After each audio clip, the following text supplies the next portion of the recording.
सरकारी स्कूल हैं वो सिस्टमैटिक ढंग से नहीं चल पा रहा है। शिक्षकों का आने जाने का समय जो है वो सही नहीं है। प्लेटफॉर्म पर लाने के लिए आप क्या तैयारी की? सरकारी स्कूलों में न कहीं रूटीन है कि किस रूटीन से बच्चों किस घंटे में क्या पढ़ाया जाए, न सही समय पर शिक्षकों की उपस्थिति हो पाती है। बच्चों को मज़ेदार ढंग से जो पढ़ाना चाहिए जो टेक्निक के साथ, वो ऐसा नहीं चल रहा है, बस मनमाने ढंग से चल रहा है। और जब कभी किसी स्कूल में अचानक हम पहुंच जाते हैं और बंद पाते हैं, जब सवाल करते हैं तो हेडमास्टर साहब सीधे कहते हैं कि आज इमरजेंसी काम है इसलिए बंद करना पड़ गया। तो शिक्षा का जो है सिस्टमैटिक ढंग से हमारे नहीं चल रहा है। शिक्षा बेहतर प्लेटफॉर्म पर नहीं यहाँ है। हम गए हैं निश्यामा विद्यालय में गए हैं, वहाँ के प्राचार्य से मिले हैं। उन्होंने आश्वासन दिलाया कि अगले बार से बिल्कुल सही ढंग से चलेगा। नियामतपुर का विद्यालय है जहाँ पर भी सुविधाओं का काफ़ी अभाव था। शौचालय में यहाँ ताला लगा हुआ होता था। पानी की व्यवस्था यहाँ सही ढंग का नहीं था, चापाकल पे चल रहा था, जबकि इसमें समरसेबल कब के लग चुका था। टंकी बार बार इनको बोला है मास्टर साहब को, जिसके वजह से हमारी बातों से प्रभावित होकर के उन्होंने सिस्टमेटिक करवाया है और नल वगैरह लगवा दिए हैं। नगर परिषद के तर्ज पर ही हर घर कचरा उठा व्यवस्था लाया है। फिर जैसे ही वहाँ से पूरा हो जाता है और ज़मीन हमारे हाथ में चल आता है तो डंपिंग वाला काम जो है शुरू कर देंगे हम। वही प्रयोग नहीं कर पा रहे हैं लोग, उसका बाल्टी के रूप में पानी भरने में यूज कर रहे हैं। गाँव में जो विद्यालय है और रास्ता का गड़बड़ी है तो उसको मैं इसी साल सभी को कम्प्लीट करवा। पंचायत निश्यामा है और निश्यामा में जो 10+2 स्कूल है, मैं चाहूँगा कि उसी को मॉडल स्कूल के रूप में डेवलप किया जाए। उसका जो प्रांगण शिक्षा विभाग से भी मुझे वहाँ सहायता लेनी पड़ेगी ताकि आसानी से हम उसको एक मॉडल स्कूल के रूप में डेवलप कर सकें। मेरा भी वो ड्रीम प्रोजेक्ट है।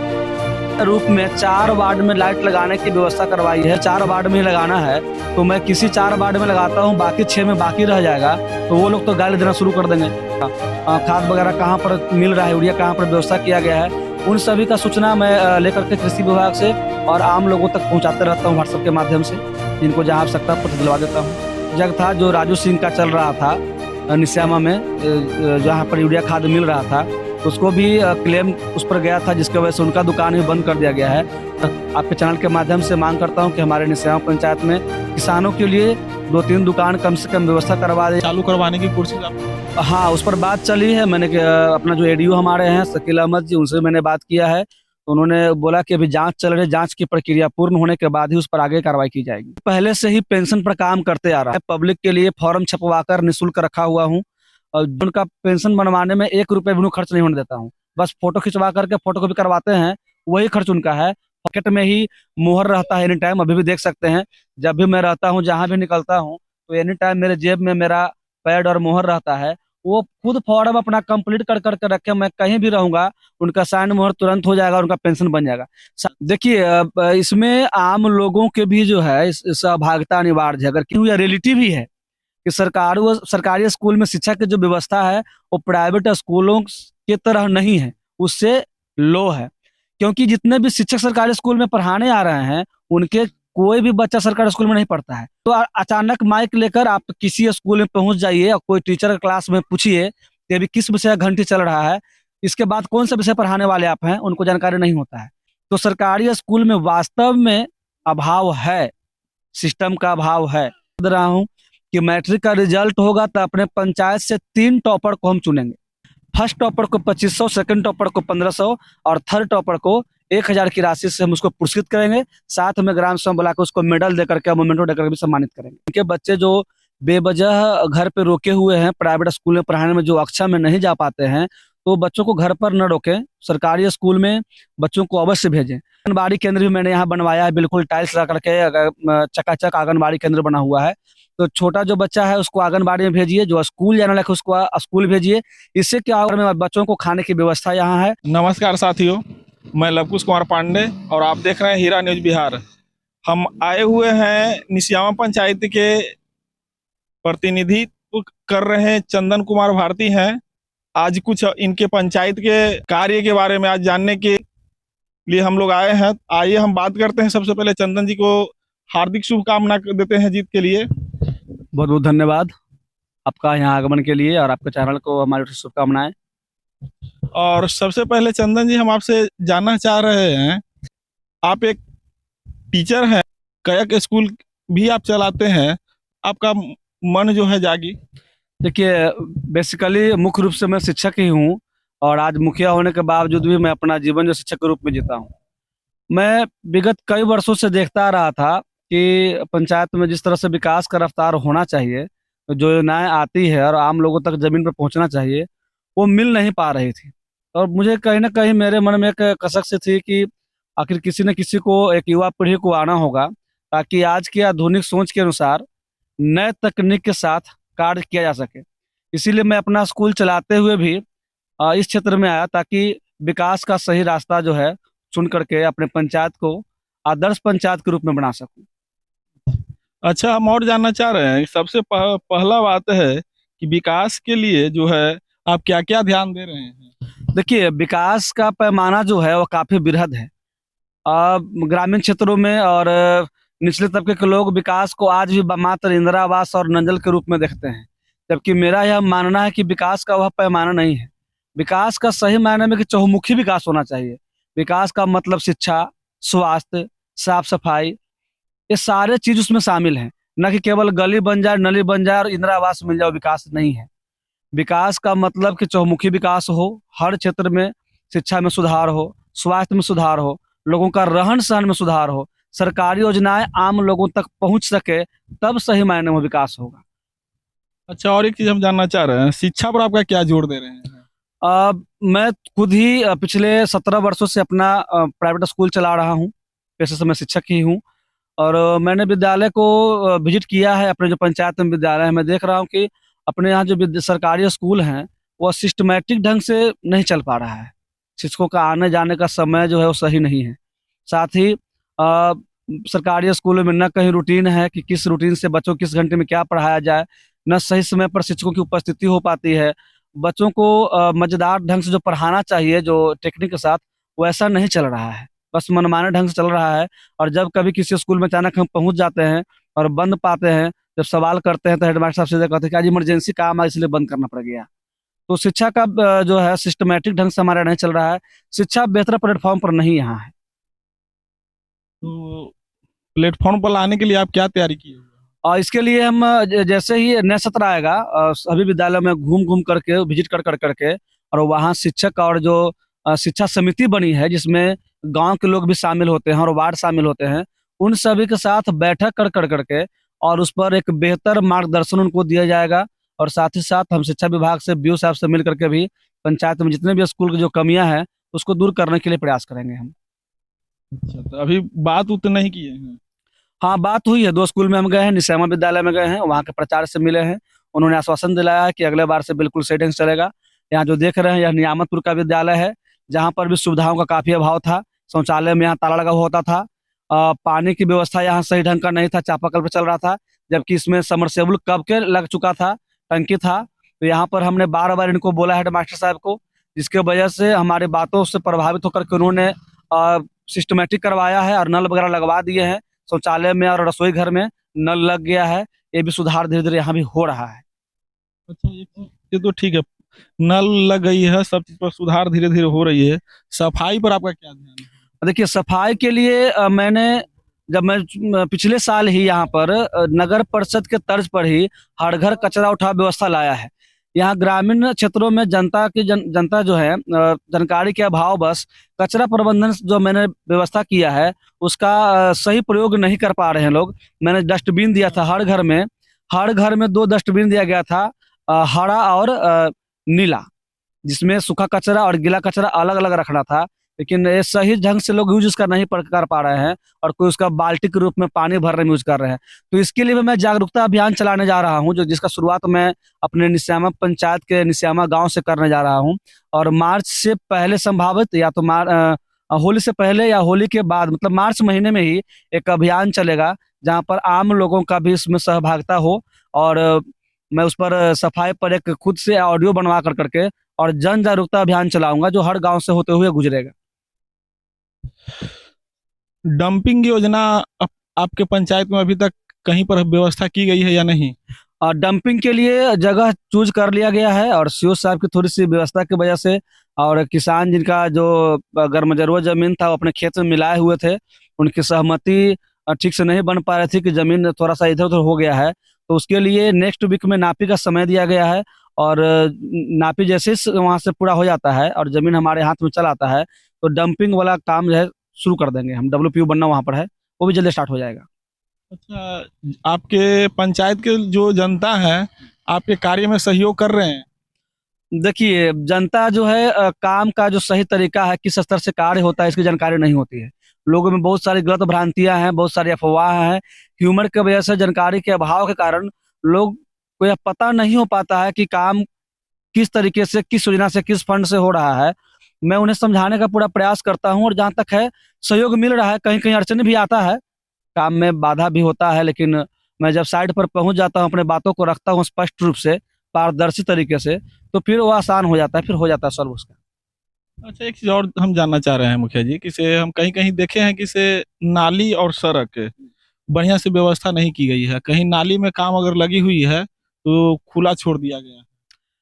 हाँ, बीच में जनवरी महीने में कड़ाके की ठंड के वजह से लेबर जो हम लोग जनवरी में काम लगा दिए थे, वो सब मतलब सक्षम नहीं हो पाया, तो बीच में काम वो बंद हो गया था। और उन सबको आदेश दे दिया गया है, जैसे ही ये मौसम ठीक-ठाक हो गया है, वो सारे को स्लैपिंग करवा दिया जाएगा। 1-2 चेंबर रह गया है निस्ताम जो ढक नहीं पाया है, और उसके कारण से वहाँ से शिकायत आई है, और इसको मैंने यथाशीघ्र करने का आदेश दे दिया है। वो भी जल्द हो जाएगा।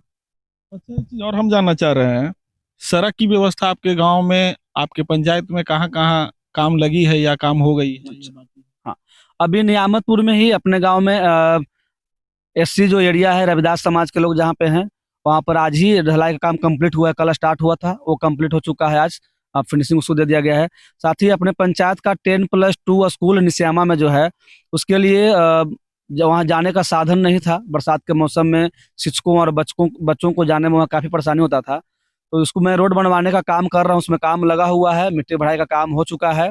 और उम्मीद करते हैं कि यह जल्द ही इसी महीने में उस पर सोलिंग भी स्टार्ट कर करके, और मट्टी जब बैठ जाएगा तो सोलिंग करवा करके उसको ढलाई करवा दी जाएगी। मैं चाहता हूँ कि वहाँ जो है 10+2 स्कूल है, तो जाने का सुगम साधन वहाँ पर होना चाहिए। तो इस फाइनल ईयर में वहाँ सब फाइनल हो जाएगी सड़क? हाँ हाँ, वहाँ जो जो रोड है, मेरा भी सोच है कि जो विद्यालय विद्या रूपी जो मंदिर है, विद्यालय, किसी भी गांव में जो विद्यालय है और रास्ता का गड़बड़ी है, तो उसको मैं इसी साल सभी को कंप्लीट करवा लूंगा। प्रखंड में सुने हैं कि मॉडल स्कूल की भी व्यवस्था की जा रही है, तो आपके नज़र में कहाँ मॉडल स्कूल बनना चाहिए? देखिए, हमारे पंचायत निस्यामा है, और निस्यामा में जो 10+2 स्कूल है, मैं चाहूंगा कि उसी को मॉडल स्कूल के रूप में डेवलप किया जाए। उसका जो प्रांगण है, जो स्कूल का कैंपस है, वहाँ भी मैंने मिट्टी भरवाया है, और उसके बाद वहाँ का बाउंड्री वाल का भी व्यवस्था करवाने की तैयारी चल रही है। साथ साथ उसका जो कैंपस, जहाँ पर मिट्टी भरा करके साइड से चारों तरफ से रास्ता बनवाएंगे, और उसमें जितना भी हो सके सुविधा का विकास करेंगे। साथ ही साथ शिक्षा विभाग से भी मुझे वहाँ सहायता लेनी पड़ेगी, ताकि आसानी से हम उसको एक मॉडल स्कूल के रूप में डेवलप कर सकें। मेरा भी वो ड्रीम प्रोजेक्ट है।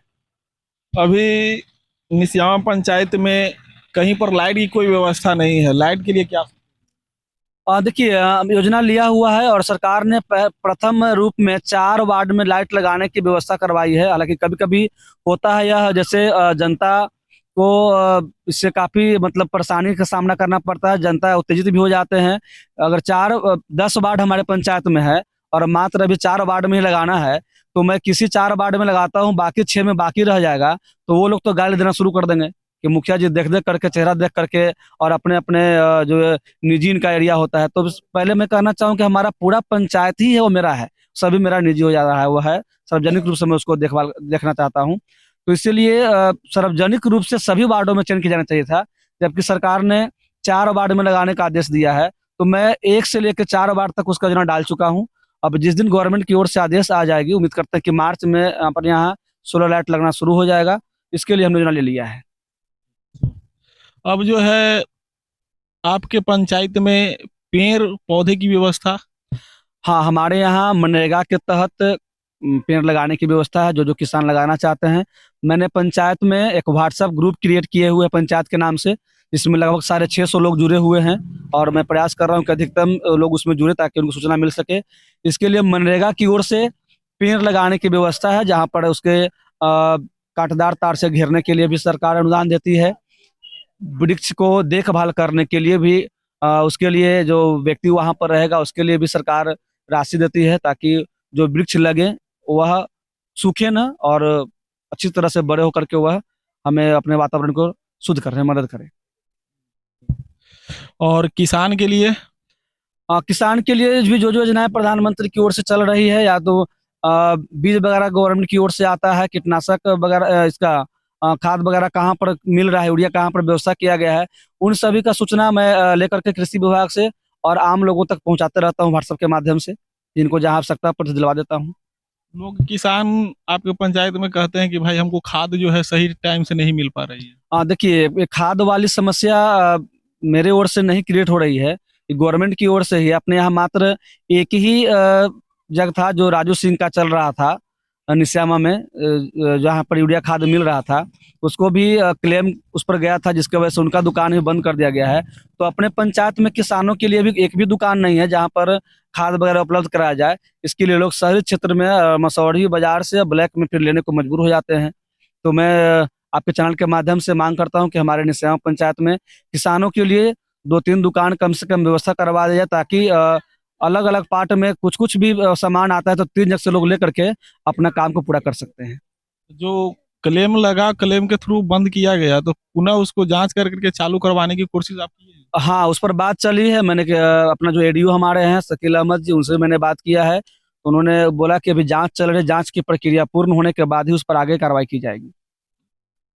चलिए, और एक चीज और जो है, लोगों को आपके पंचायत में यानी निस्यामा पंचायत में शिकायत लोगों को रहता है कि से भाई हमको पेंशन के बारे में नहीं मिल पा रही, सही से नहीं मिल पा रही है, सही से नाम जो है नहीं जुड़ पा रहा है, तो क्या इस पर क्या देखिए, मैं चुनाव के पहले से ही पेंशन पर काम करते आ रहा हूं, और मैं पब्लिक के लिए फॉर्म छपवाकर निःशुल्क रखा हुआ हूं। और जिन भी व्यक्ति का उम्र 60 साल आधार कार्ड और वोटर कार्ड दोनों से हो चुका होता है, उनके लिए मैं व्हाट्सएप ग्रुप से भी सूचना देता रहता हूं कि जिनका भी उम्र 60 साल पूर चुका है, वो मेरे पास ऑफिस में आए, या तो मैं पंचायत में तो अक्सर निकलते ही रहता हूँ, फॉर्म मेरे पास होती है, वो जेरोक्स करवा के रखे हुए होते हैं, निःशुल्क फॉर्म उनको देते हैं, भर करके मैं उसका तुरंत निपटारा करता हूँ। लेकिन बहुत से लोग ऐसे हैं जिनका आधार कार्ड में त्रुटि है। अपने पंचायत में ऐसा है कि रियल उनका उम्र 60 प्लस है, लेकिन आधार कार्ड में उनका 40 है, 45 है, 58 है। तो वैसे लोग बोलते हैं कि मेरा बाल पक गया, अभी पेंशन नहीं दिलवा रहे हैं मुखिया जी। तो उसमें मैं कुछ नहीं कर सकता हूँ। जब तक आधार कार्ड वोटर कार्ड दोनों में 60 साल नहीं पुर जाता है, तो मैं उनका पेंशन बनवाने में अक्षम हूँ। इसीलिए लोगों को ऐसा लगता है कि हमारा उम्र होते हुए अभी पेंशन नहीं मिल पा रहा है, जबकि मैं सूचना देता हूँ व्हाट्सएप ग्रुप के माध्यम से, और अन्य लोगों को सूचित करने के लिए प्रेरित करता हूँ। जो भी व्यक्ति हमारे संपर्क में आ जाते हैं और मुझे मालूम चलता है, तो मैं उनका पेंशन बनवाने में 1 रुपये भी उन्हें खर्च नहीं होने देता हूँ। बस फोटो खिंचवा करके फोटो कॉपी करवाते हैं, वही खर्च उनका है। फॉर्म वगैरह सारा मैं निःशुल्क देता हूँ पब्लिक के लिए। बहुत सारे लोग आप कह रहे हैं कि व्हाट्सएप के माध्यम से हम सभी को सूचित करते हैं, बहुत सारे ऐसे बुजुर्ग लोग हैं जो व्हाट्सएप नहीं चलाते, तो फिर आप उसके लिए क्या करते हैं? हाँ, तो बिल्कुल, जिन लोग जो अभी बहुत सारे लोग हैं, चूंकि पंचायत में हमारा लगभग 8 से 10 हजार का आबादी है, व्हाट्सएप ग्रुप में हमारा 650 परिवार मात्र जुड़ा हुआ है। जो लोग मोबाइल बड़ा वाला नहीं रखते हैं, छोटा मोबाइल उनका है, तो उनके लिए मैं जब भी पंचायत में निकलता हूँ, जहाँ कहीं भी हमारे पैकेट में ही मुहर रहता है एनी टाइम, अभी भी देख सकते हैं। जब भी मैं रहता हूँ, जहाँ भी निकलता हूँ, तो एनी टाइम मेरे जेब में मेरा पैड और मुहर रहता है। वो खुद फॉर्म अपना कंप्लीट कर करके रखे, मैं कहीं भी रहूंगा, उनका साइन मुहर तुरंत हो जाएगा, उनका पेंशन बन जाएगा। साथ ही साथ ब्लॉक मसौढ़ी अपना है। मसौढ़ी ब्लॉक होने के नाते मैं अपना ऑफिस भी मसौढ़ी में रखा हूँ। मैं वहां बैठता हूँ, वो वैसे व्यक्ति अपना आधार कार्ड, वोटर का आईडी कार्ड, बैंक पासबुक और फोटो लेकर के आएंगे, वहीं से बैठ कर उनका सारा मैटर जो होगा सोल्व कर दिया जाएगा, कोई समस्या नहीं होगा। जिनको जानकारी नहीं है वो मेरे ऑफिस में आ जाए सीधे, फॉर्म वहां भी उपलब्ध है, वहां से फॉर्म भर के उनको पेंशन बनवा दिया जाएगा। बहुत सारे लोग जो है साइन करवाने के लिए या मुहर लगवाने के लिए जाने में असमर्थ हैं, उनके लिए क्या व्यवस्था है? हाँ, उनके लिए तो मैं बताया दिया कि पंचायत में मैं घूमते ही रहता हूँ, जहाँ जहाँ काम लगा हुआ होता है, या बीच बीच में मैं पंचायत में जब भी कहीं भी मैं मिल जाऊँ, उन्हें कॉल कर लेते हैं। बहुत से लोग कॉल करते हैं कि मुखिया जी कहाँ हैं। मैं पूछता हूँ काम क्या है, आप बोलिए कहाँ है, तो निस्यामा है, तो हम आ रहे हैं, वही कर देते हैं। तो जो लोग ऐसे लोग हैं जो रेगुलर नहीं आ पा रहे हैं, जब भी मैं पंचायत निकलता हूँ, फोन कर ले मुझे कहाँ हूँ, वहां जाकर मैं साइन कर देता हूँ, दिक्कत नहीं है। जहाँ रहेंगे वहीं से उन्हें काम हो जाएगा। मैं सीधे बोल देता हूँ कहाँ है, तो इस रोड में है, मैं वहीं पर आता हूँ। शिक्षा के लिए देखिए, फिर हम पेंशन से शिक्षा पर आ जाते हैं। शिक्षा के लिए अपनी पंचायत में बच्चों के लिए क्या प्रोत्साहन का कोई कार्य या कोई संस्था के तहत स्कीम चला रहे हैं? देखिए, जो बच्चा जागरूक हो करके आपके स्कूल में आ चुकी, बहुत सारे हम स्कूल में भ्रमण किए हैं, देखे हैं कि उसका एडमिशन जो है 250-300 एडमिशन है, और बच्चा 10 गो 20 गो भी नहीं बढ़िया से जा पा रहा है, इसके लिए क्या? देखिए इसमें आम लोगों के भी जो है सहभागिता अनिवार्य है। अगर किसी, मैं तो सीधा ये कहूंगा कि किसी गांव में विद्यालय है और शिक्षक जा रहे हैं और बच्चे वहां नहीं पहुंच पा रहे हैं, तो आम लोगों की भी कमी है। बहुत से लोग लाभ सीधे सोचते हैं कि हमको क्या लाभ इससे है, वहां बच्चा पढ़ने जाए नहीं जाए। तो वैसे मैं कहना चाहूंगा आम लोगों को मैं सूचना देता हूँ कि ये जो स्कूल में शिक्षक आ रहे हैं और अपने बच्चों को, मैं कल ही अपने गांव के मांझी समुदाय के बस्ती में गया हुआ था और 2 घंटा वहां पर बैठा हूँ, लोगों को जाना हूँ, सबके बच्चों को बुलाकर बात किया हूँ। बच्चे को स्कूल नहीं भेज रहे हैं। तो मैं उन सभी को कहता हूँ कि जो बच्चा को घर पर रोके हुए हैं या बिल्कुल उस बच्चे के जिंदगी के साथ खिलवाड़ हो रहा है, कोई बच्चे को विद्यालय भेजे।